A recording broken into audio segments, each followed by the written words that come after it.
জাতীয় স্টেডিয়ামে সমন্বয় করে ম্যাচ খেলবে বাফুফে ও রাগবি ফেডারেশন। রাগবির আন্তর্জাতিক সিরিজের শেষ ম্যাচটির সময়সূচি এগিয়ে আনা হয়েছে আগামী বছর থেকে। এমন সংকট এড়াতে উদ্যোগ নেয়ার কথা জানিয়েছে ক্রীড়া মন্ত্রণালয়। জাতীয় স্টেডিয়ামে রাগবির ফটো সেশন, ট্রফির পাশে বাংলাদেশ নেপাল দলের কোচ অধিনায়ক। ফুটবল মাঠে হবে 2 ম্যাচের আন্তর্জাতিক রাগবি সিরিজ।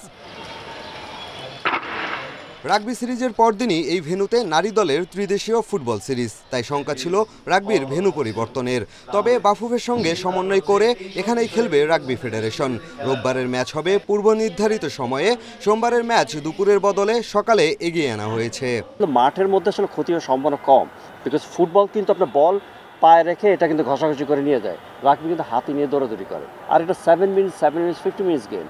বাকি প্রোগ্রামগুলি সব কিন্তু এখানে হবে, স্টেজের বাইরে। ভবিষ্যতে অনেক সময় আপনি দেখেছেন যে ক্রীড়া অঙ্গনে আলোচনার সপক্ষে এবং সরকারের সহযোগিতায় আমরা অনেক সমস্যায় খুব ইজিলি সমাধান করে ফেলেছি। তো আমি বিশ্বাস করি আগামী দিনগুলোতে কোনো সমস্যাই অসম্পূর্ণ থাকবে না। রাগবির আগে আর্চারি টুর্নামেন্ট নিয়েও এই ধরনের পরিস্থিতির মুখে পড়তে হয়েছে বাফুফে ও জাতীয় ক্রীড়া পরিষদকে। সংকট সমাধানে আগামী বছর থেকে নতুন উদ্যোগ নেওয়া হবে। ফুটবলের জন্য নিজস্ব ভেন্যুর আশ্বাস পাওয়া গেছে।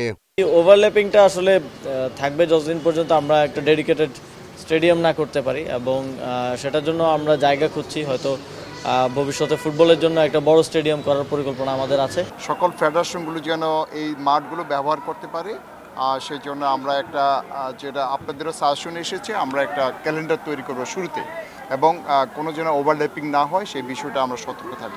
মঙ্গলবার শুরু ত্রিদেশীয় নারী ফুটবল সিরিজ, সোমবার ভেন্যু বুঝে নেবে বাফুফে।